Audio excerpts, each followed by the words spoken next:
Jérémie chapitre 45.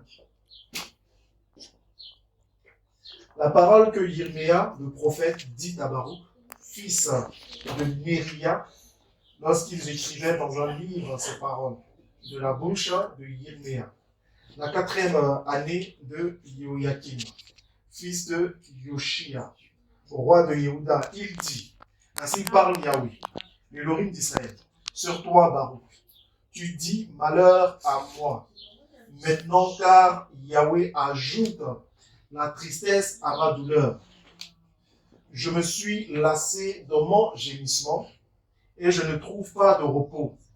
Tu lui diras, ainsi parle Yahweh, voici, je détruis ce que j'avais bâti et j'arrache ce que j'avais planté. Toute cette terre. Et toi, chercheras-tu de grandes choses? Ne les cherche pas, car voici, je vais faire le malheur sur toute chair. Déclaration de Yahweh. Mais je te donnerai ton âme pour butin dans tous les lieux où tu iras. Amen. Amen. Wow. On veut parler un peu du don. Amen. On va parler du don, le don du Seigneur. Et on connaît un peu l'histoire de Yirméa et Baruch. Baruch, c'était son secrétaire.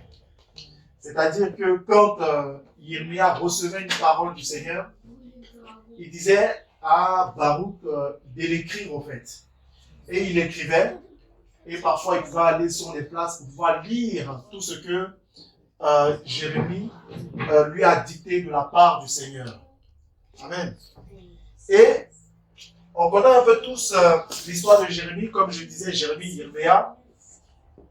Jérémie a prophétisé, au fait le Seigneur a suscité Jérémie dans une époque où Israël était plongé dans la ténèbre. On va dire qu'Israël pratiquait de manière volontaire le péché. Ils s'étaient détournés au fait, voilà, de leur sauveur, de leur créateur. Ils s'étaient détournés au fait de Elohim.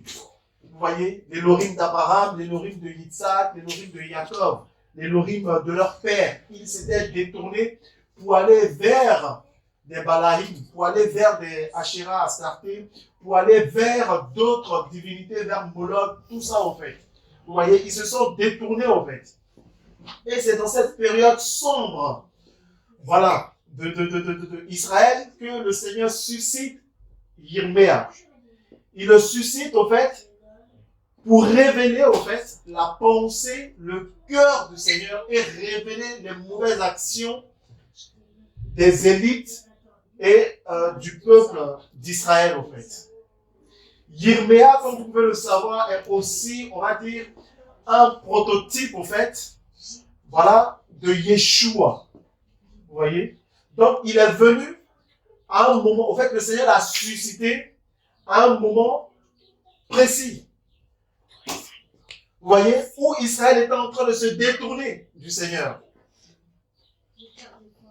Et si je peux dire, et je le dis, pardon, je le dis, Yirméa était un don pour Israël en cette période-là.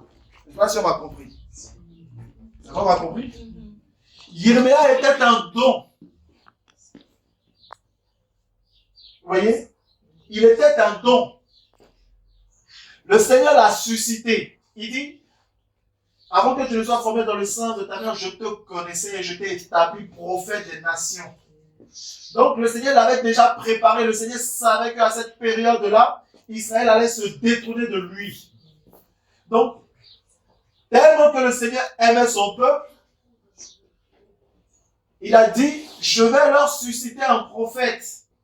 En gros, je vais leur donner un prophète, espérant qu'ils puissent l'écouter.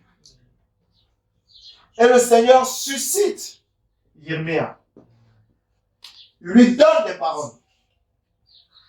Et Yirméa va communiquer ces paroles-là au peuple, pour ramener le peuple d'Élohim à la raison, pour ramener le peuple d'Élohim vers leur Créateur, vers leur Sauveur.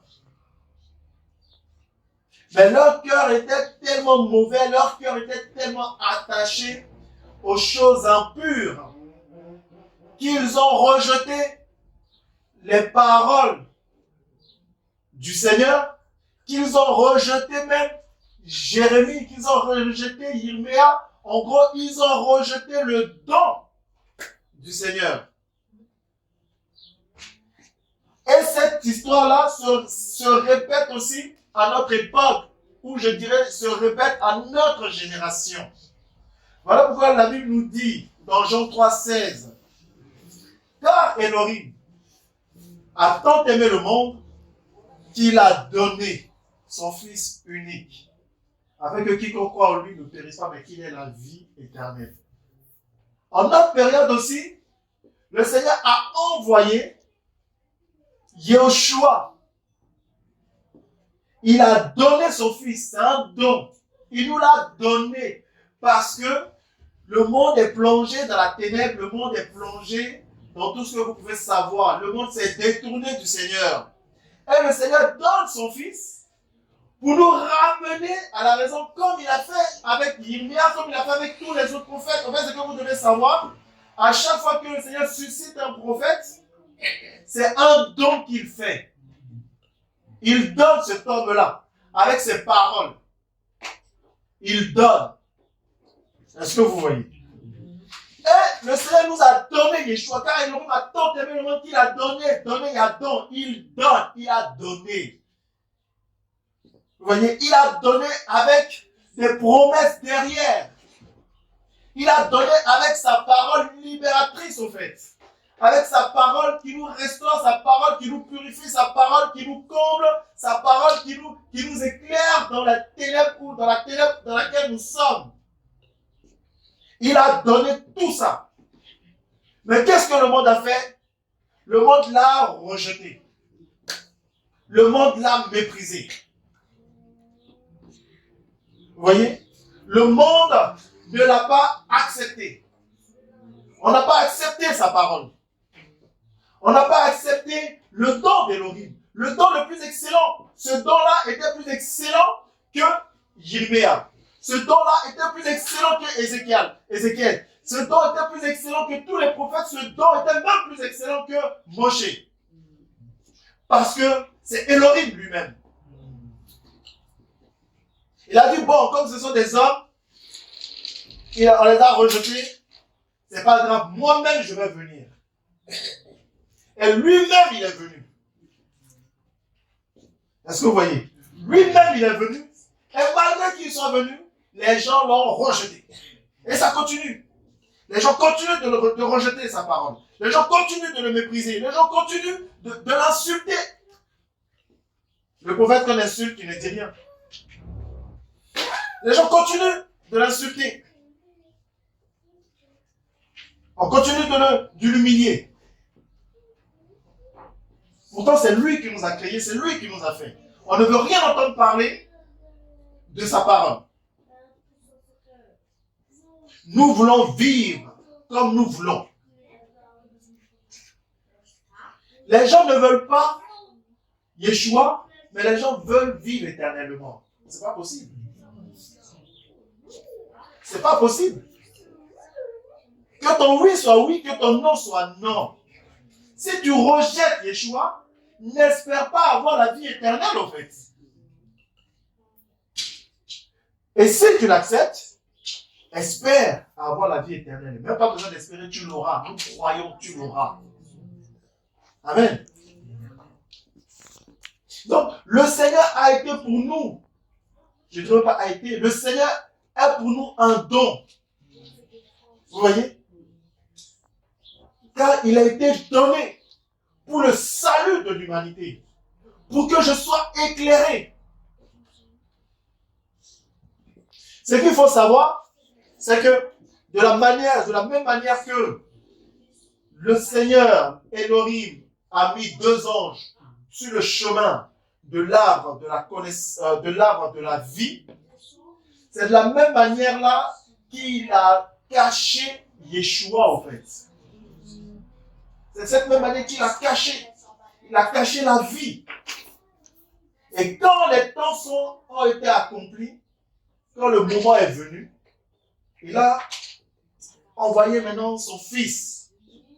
Il est celui qui croit en moi à la vie. Donc le fait de croire en Yeshua, nous avons automatiquement la vie. Le fait de ne pas croire en lui, nous n'avons pas la vie. Attention, je ne parle pas de croire et de faire n'importe quoi. Ça, tu ne crois pas.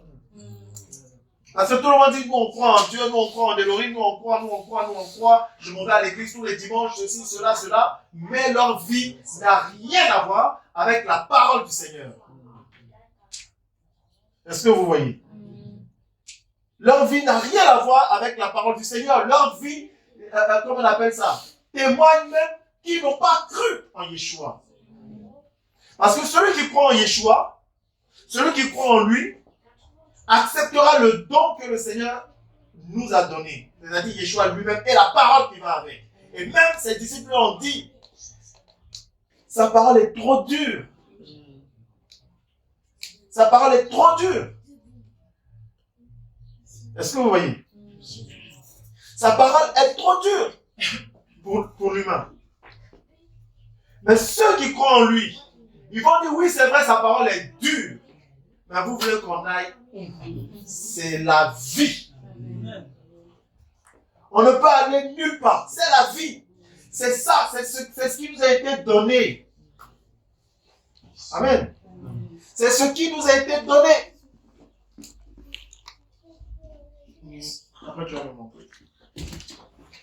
C'est ce qui nous a été donné.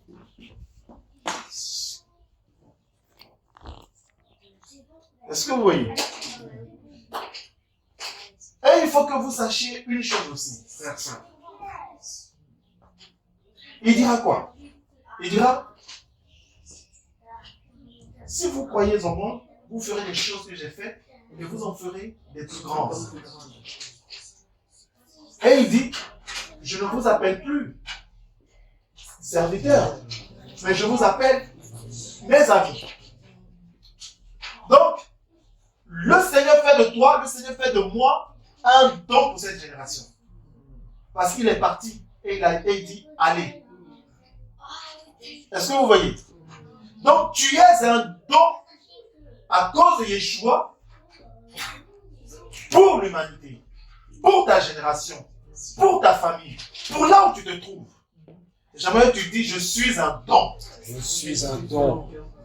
Ça, ou bien tu n'es pas un don. Je suis un don. Je suis un don. Nous sommes des dons. Le Seigneur a fait de nous des dons. Il nous a donné. Parce qu'il pouvait dire, bon, vous êtes sauvés, entrez à la maison. Il dit, non. Je vous donne maintenant à l'humanité pour que vous continuiez le travail. Donc, j'ai un travail à faire. Tu as un travail à faire. Est-ce que vous voyez? Comme Jérémia aussi a eu un travail à faire, comme le maître lui-même a eu un travail à faire. Et quel est ce travail? Toi, ma soeur, les prostituées. Toi, mon frère, je ne sais pas, on a un travail à faire. J'ai un travail à faire. Nous ne sommes pas là pour prendre des places inutilement. Vous n'êtes pas là pour prendre des places inutilement. Vous devriez porter des fruits parce que vous êtes des dons et le don va porter des fruits. Est-ce que vous voyez? Regardez. La Bible nous parle du vigneron. Le vigneron, et la Bible nous parle du cep. Le vigneron est à l'extérieur on va dire de la vigne. Il est à l'extérieur. Et la Bible nous parle du cep. Le cep, c'est le tronc, les racines, tout ça. Vous voyez? Et la Bible nous parle du sarment. Et la Bible nous parle aussi du porte-fruit. Donc, le Seigneur dira, nous sommes, vous voyez, nous sommes le sarment, lui, il est le cep. Et nous ne pouvons pas porter des fruits sans lui. Donc, pour porter du fruit, il faut être sur le cep. Et sur le sarment, il y a ce qu'on appelle des porte-fruits. Est-ce que vous voyez? Et nous devons être en communion permanente avec le Seigneur pour porter du fruit. Sans communion, nous ne pouvons pas porter du fruit. Et quand tu portes du fruit, la Bible nous enseigne, c'est alors qu'Élohim sera glorifié.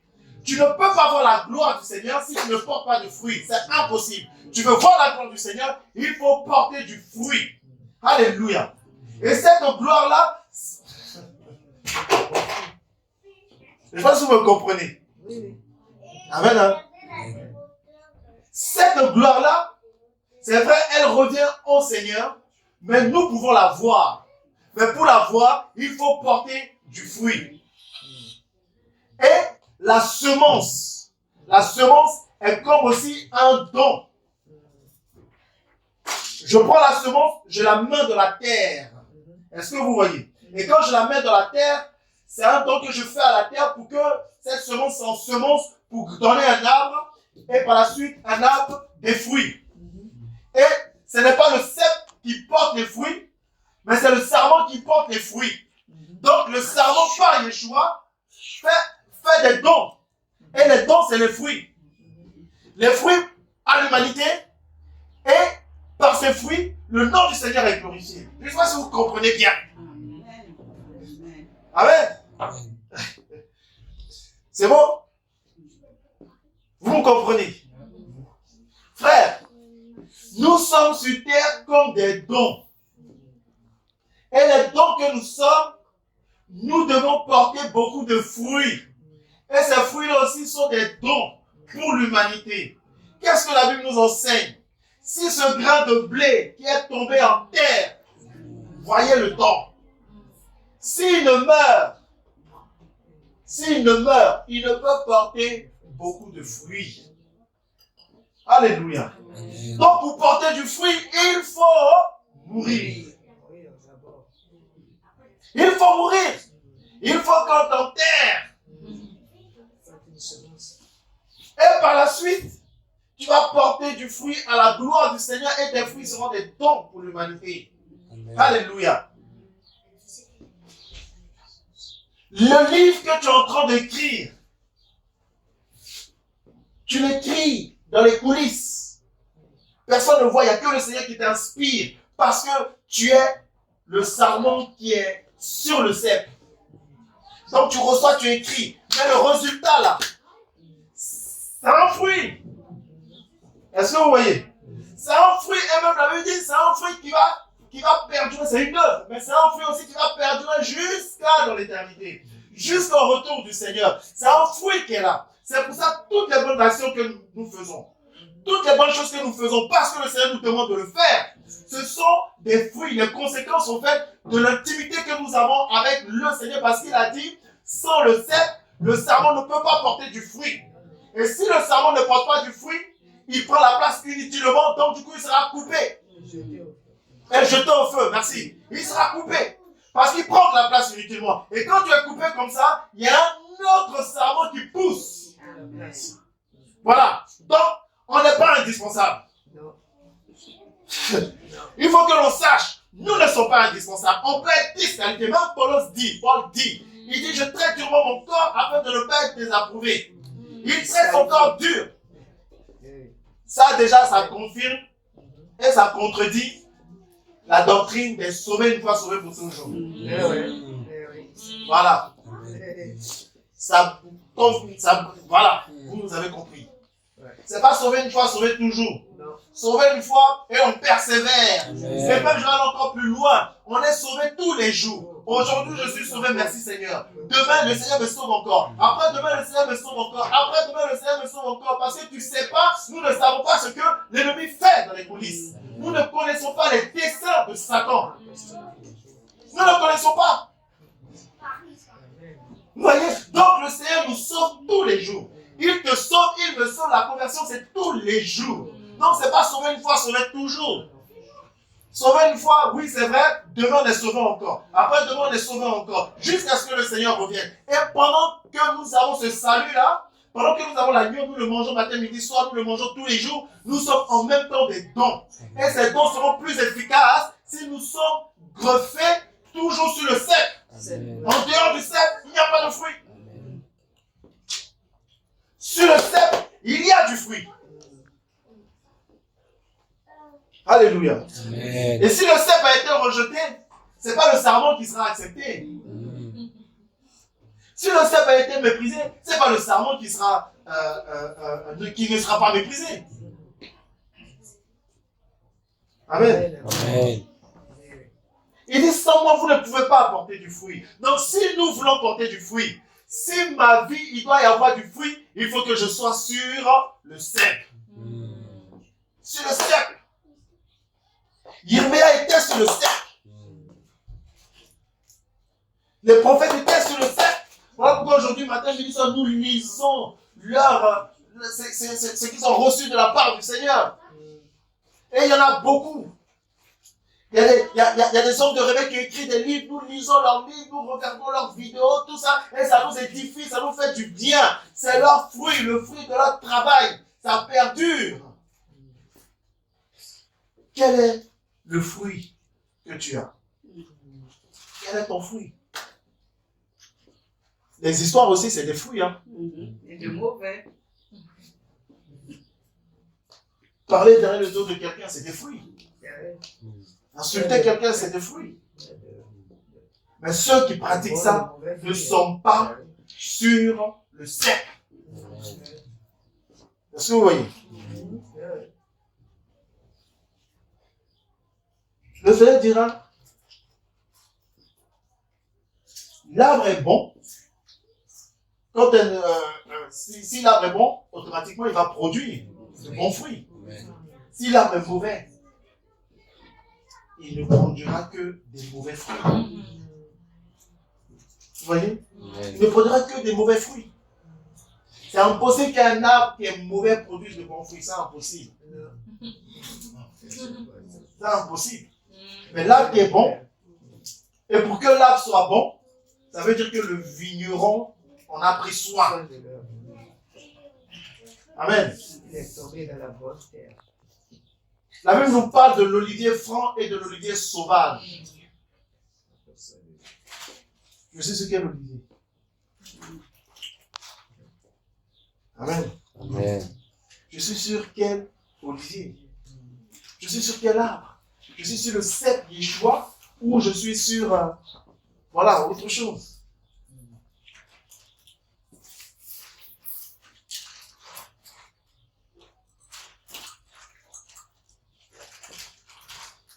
Le chrétien est appelé à porter beaucoup de fruits. Beaucoup de fruits. Le Seigneur nous donne. Et ce qu'il nous donne fait de nous automatiquement des dons.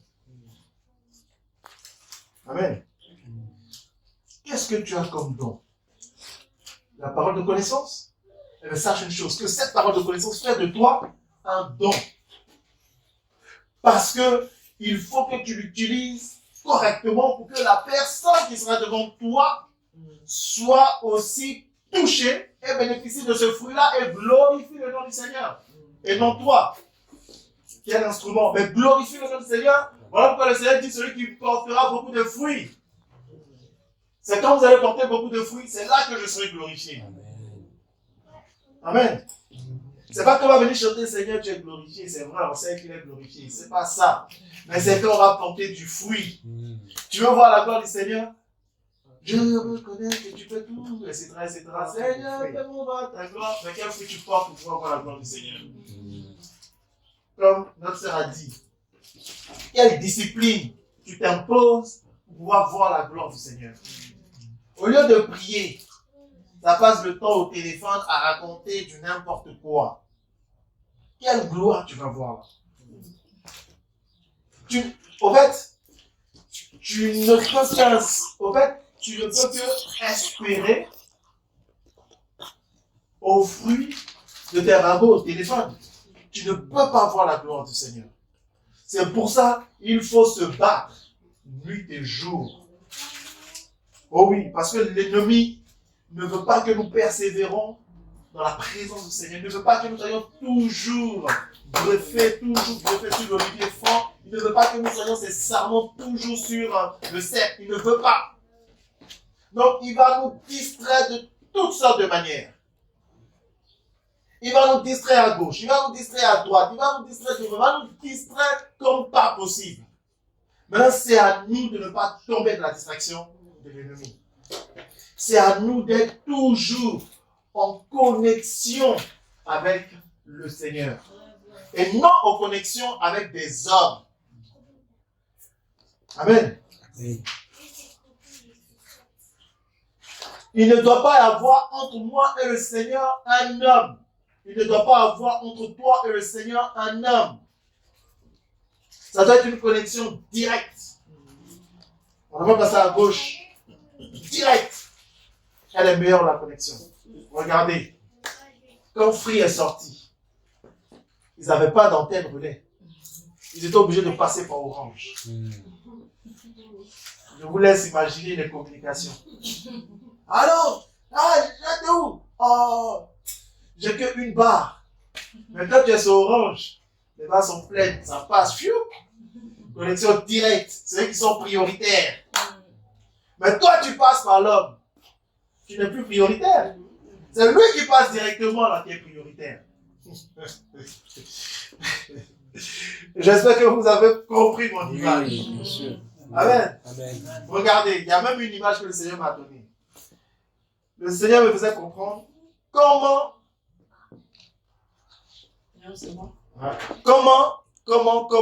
normalement, vous êtes d'accord avec moi, normalement, l'original, c'est le premier. Vous voyez? L'original, c'est le premier. On fait l'original, et puis après, les autres essaient de copier. Et puis après, lui qui a fait l'original, il revendique, oh, c'est moi. Il met son brevet dessus. Vous voyez? Mais nous, chez nous, c'est pas comme ça. Nous, chez nous, l'original est venu après. Il y a eu la copie. La copie, c'était Adam. Adam est venu, il a échoué. Mais l'original est venu. Le deuxième Adam. Il est venu en tant que don sur terre pour l'humanité. Est-ce que vous voyez? Il est venu en tant que don. Donc, l'original est venu après. Et lui-même, il a dit après moi, il n'y a plus personne. Je suis le seul et unique. Tout le reste là, c'est des copies. Les autres, parce qu'il y a des bonnes copies. Nous là, on a des bonnes copies. Parce que on s'appuie sur sa charte pour copier. Et on se fixe en fait sur sa parole pour copier. Mais il y a des gens qui veulent copier, mais ils ne veulent pas s'appuyer dessus. Voilà pourquoi ça a donné toutes ces religions-là. Vous voyez, ils regardent, ils copient, ils lisent. Ils disent non. Nous, on va faire, mais on va changer un peu. Ils disent tous ceux qui sont venus après moi, là, ce sont des voleurs, des brigands. Alléluia. Amen. L'unique est le véritable. Adam est venu, le Seigneur a donné Adam pour la gestion et la bonne gouvernance de l'humanité, de la nature. C'était sa mission. Est-ce que vous voyez? Et Adam a échoué. Normalement, si Adam n'avait pas échoué, c'est vrai que Adam était fils d'Élohim. Mais tous ceux qui sont venus n'ont pas été appelés fils d'Élohim. Ils ont été appelés fils d'Adam. Est-ce que vous voyez? On nous dit, la Bible dit, faisons l'être humain à notre image. Adam était l'image du Seigneur. Quand il a désobéi, il n'a plus été l'image du Seigneur. Donc tous les enfants qui sont venus, on nous dit quoi? Ils sont, en fait, attends, on va prendre le passage. Il a fait des enfants à son image, à l'image d'Adam.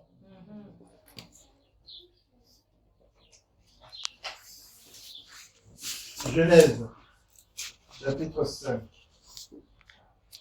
Attends.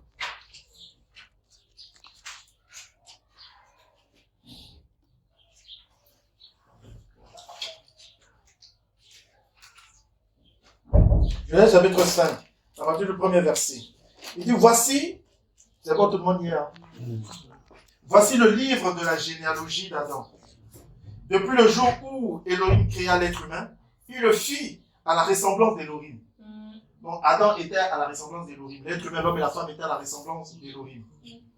Il les créa mâle et femelle, il les bénit et il les appela du nom d'être humain. Le jour où il fut créé, Adam vécut 130 ans et engendra un fils à sa ressemblance. Selon son image. Est-ce que vous voyez? Donc Adam a engendré à sa ressemblance. Selon son image à lui, effectivement. Pourtant, il devait perpétrer une génération qui allait être aussi à l'image d'Elohim et qu'on allait appeler cette génération-là les fils d'Elohim. Est-ce que vous voyez? Mais il a échoué. Donc, tous ceux qui sont venus d'Adam jusqu'à nous ne sont plus à l'image d'Elohim, sont à l'image de leur père Adam. Maintenant, le véritable Adam est venu. Vous voyez? Il est venu. Lui, au fait, comme je disais, Adam est venu pour la bonne gestion et la gouvernance de l'humanité. Mais le second, lui, il n'est pas venu pour la bonne gestion et la bonne gouvernance de l'humanité. Il est venu pour le salut de l'humanité. Il est venu pour la descendance, au fait, d'Adam. Je vais vous dire quelque chose peut-être qui va nous choquer. C'est vrai que nous sommes enfants d'Elohim. Mais nous ne sommes pas, au fait, comment pour que vous puissiez bien me comprendre, c'est vrai que nous sommes enfants d'Elohim.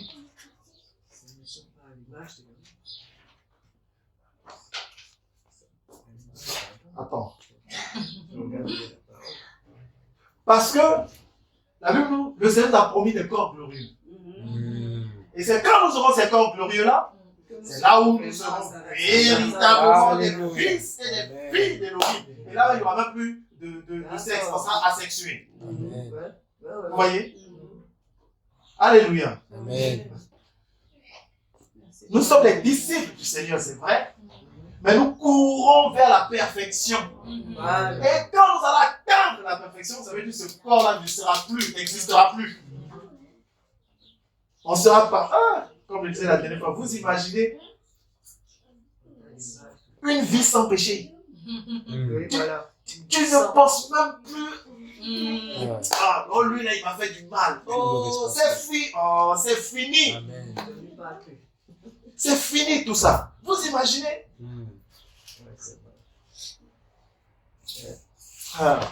Même pour vous dire, je suis dans cette chair-là, j'arrive même pas à imaginer. Tellement que ça chauffe. Mais la Bible me confirme que c'est possible. Même malgré moi, je crois. Je sais que c'est possible. Un temps viendra où j'aurai plus cette chair-là, cette chair qui m'a été vendue. Paul dit, j'ai été vendu au péché, vendu à la mort. Vendu, cette chair sera détruite. Et je vais revêtir d'un corps glorieux, magnifique, qui sera pas corruptible, incorruptible. Amen. Alléluia.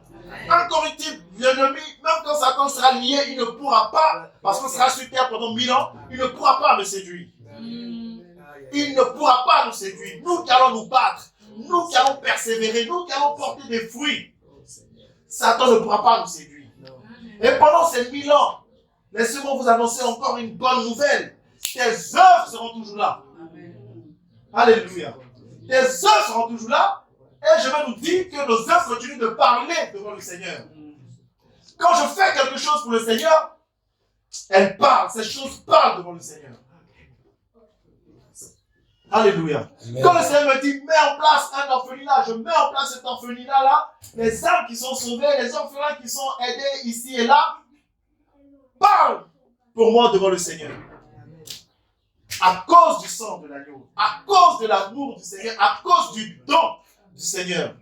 Il a été un don pour moi, je l'ai accepté, j'ai mangé l'agneau, parce que ce n'est pas nous qui avons sacrifié l'agneau. Vous voyez, donc l'agneau a été sacrifié, l'agneau a été donné, on m'a donné une portion de l'agneau, je ne sais pas quoi autour de l'agneau, je ne sais pas, mais en tout cas j'ai mangé l'agneau. Et à force de l'avoir mangé, le lion m'a aussi mangé. Et parce que le lion m'a mangé, je suis automatiquement devenu un don pour ma génération. Et vu que je suis un don pour ma génération, je dois continuer le travail du maître. Annoncer sa parole. Faire ses œuvres. Amen. Est-ce que vous voyez? Nous devions faire les œuvres du maître, les œuvres du Mashiach. Nous devons les faire. Nous devons les continuer. Amen. Le passé au passé. On doit toujours servir le Seigneur d'un cœur intègre, d'un cœur pur. Il faut que ton nom... En fait, la Bible nous parle de quoi? La Bible nous parle des chrétiens qui seront jugés. Pas jugés pour être condamnés, mais jugés en vue d'être récompensés. Moi, je me souviens au pays, quand on faisait le classement, ceux qui travaillaient bien, on les appelait. Ah, les derniers, ils avaient honte. Ils étaient tout le temps derniers. Mais ça va être comme ça au ciel. On dit, bon, Alexia. Premier de la classe. Non, là-bas, il n'y aura pas premier de la classe. On y vient. Bon, toi, tu as fait ça. Toi, tu as fait ça. Toi, tu as fait ça. Tableau d'honneur. Toi, tu as fait ça. Toi, tu as fait ça. Tableau d'honneur, attention. C'est très bien. C'est très bien que tu aies fait ça. Tiens ta couronne. Tu vois le trône qui est à côté du père là? Voilà, va t'asseoir là-bas. Et toi, tu t'en vas, tous les anges te regardent. Ceux-là même qui n'ont pas travaillé, même vont te regarder aussi. Maintenant, bon, monsieur, je ne sais pas qui vient. Oui, Seigneur, c'est vrai, tu t'es battu. Tu as été sauvé, c'est vrai. Mais je t'ai envoyé là-bas, qu'est-ce que tu as fait? Tu n'as rien fait. Bon, c'est pas grave, tu es sauvé. Bon, tu vois la banlieue là-bas, là. Va t'asseoir là-bas. Va rester là-bas. Comprenez un peu mon image. Comprenez mon image. Mais il est quand même rentré. oui, il est rentré. Mais attends. Mais il n'aura pas de couronne. Rentrer pour être loin du maître. Ouais, Non. c'est vrai. Non. Il faut être Nous, on veut être auprès de lui, on veut le voir. C'est vrai que les autres vont le voir, c'est vrai. Mais on veut le voir. On veut le voir. Lui-même, il a dit quoi?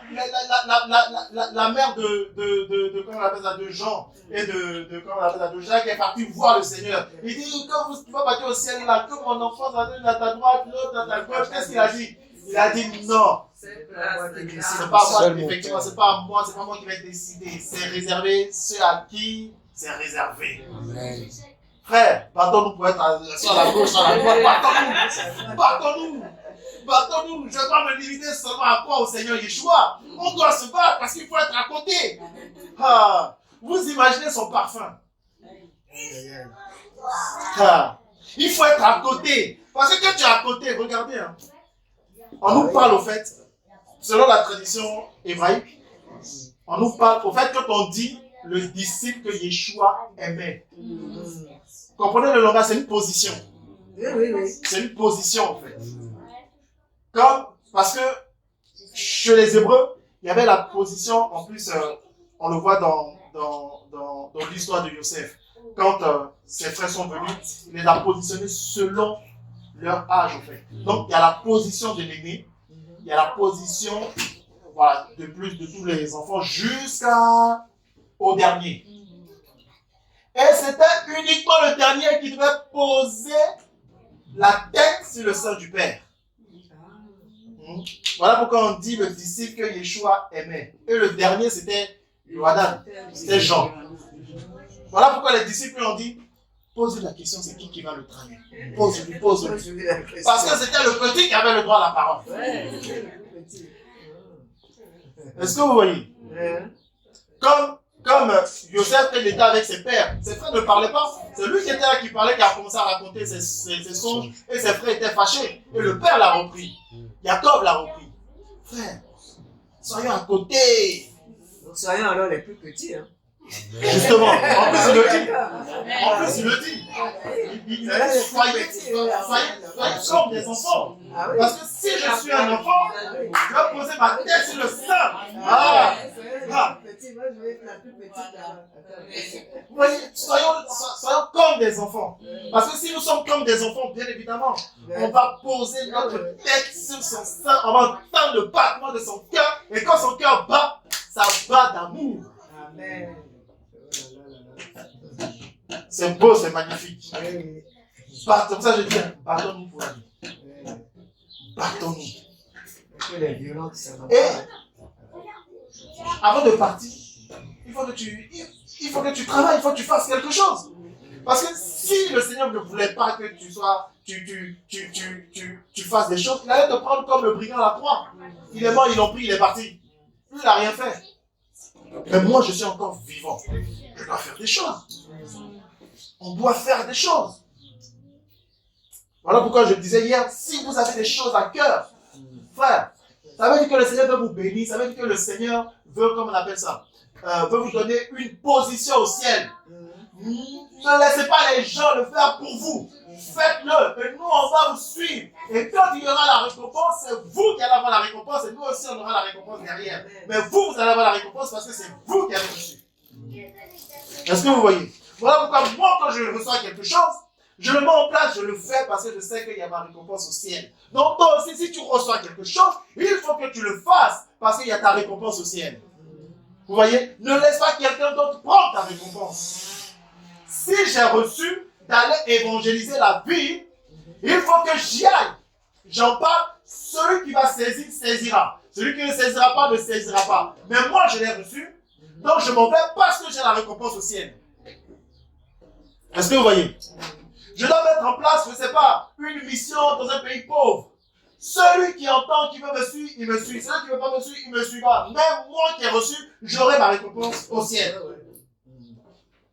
Est-ce que vous voyez? Regardez, dans Jérémie,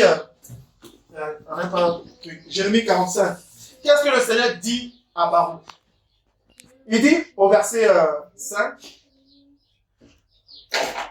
et toi, chercheras-tu de grandes choses, ne les cherche pas. Au fait, Baruch était en train de se plaindre. Il dit qu'il n'avait plus de repos sur comment on appelle ça, sur la terre d'Israël, en fait. Il se plaignait. Comme nous, aujourd'hui, on peut se plaindre.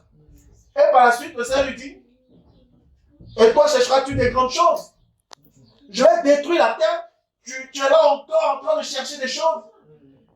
Je vais détruire l'humanité et tu es là en train de chercher des choses. Tu veux construire des immeubles, tu veux construire des trucs, tu veux être puissant dans ce monde. C'est ce que tu cherches. Et effectivement, ceux qui copient l'original, ce sont ces choses-là qu'ils cherchent, l'évangile de prospérité. C'est ça qu'ils cherchent. Ils ne cherchent pas le Seigneur. Le Seigneur dit, je vais détruire, mais eux, ils disent, on s'en fout de ça, mais nous, c'est ça on veut. Mais ça sera détruit. Et nous qui sommes chrétiens là, nous ne devons pas nous attacher aux choses qu'il y a ici. Est-ce que vous voyez? Nos œuvres ne seront pas détruites, mais les œuvres qui seront ici-bas sur cette terre seront détruites. Amen. C'est vrai qu'il faut entreprendre, parce que nous sommes encore sur terre, on va entreprendre, on mettra en place des choses, tout ça, mais que notre cœur ne soit pas dessus, car la Bible dit, là où est ton cœur se trouve ton trésor, ou là où est ton trésor se trouve ton cœur. Vous voyez? Donc notre cœur ne doit pas être sur ces choses-là. Si le Seigneur me fait grâce de mettre en place une entreprise, merci Seigneur, je mets en place ça, mais mon cœur n'est pas dessus, mais mon cœur est sur la récompense du ciel. Est-ce que vous voyez? Vous voyez? Donc il lui dit, mais pourquoi tu es là à chercher des grandes choses dans Israël? Je vais détruire Israël, en plus c'est toi-même qui écris. Je vais détruire Israël, ne cherche pas ça en fait. Vous voyez? Car voici, je vais faire venir le malheur sur toute chair. Déclaration de Yahweh. Mais je te donnerai ton âme pour butin dans tous les lieux où tu iras. Donc la vie, l'âme c'est la vie. La vie, la promesse, la récompense que Yeshua donne à son serviteur Baruch, c'est la vie de son âme. Et nous aussi, la terre sera détruite et la promesse que le Seigneur nous fait, parce que nous avons cru en lui, parce que nous avons fait sa volonté, parce que nous avons mis en place des choses quand il nous l'a demandé, notre récompense est la plus grande de toutes les récompenses, c'est la vie éternelle. C'est la vie éternelle en Yeshua. Est-ce que vous voyez? Je ne dois pas m'attacher aux choses de ce monde parce que tout ça, ça va être détruit. Ma belle voiture sera détruite. Vous voyez? Tous mes projets ici-bas sur cette terre seront détruits. Mais les œuvres que j'ai faites, parce que quand je fais une œuvre, les cœurs qui sont touchés, les cœurs qui sont restaurés, tout ça continue de parler auprès du Père pour moi. Vous voyez? Ça continue de parler. Et le Seigneur nous donne notre vie, la vie éternelle en héritage. Nous sommes des héritiers de la vie éternelle. Nous héritons la vie éternelle. Est-ce que vous voyez? C'est ça que nous héritons et nous devons nous battre pour ça. Amen. Amen.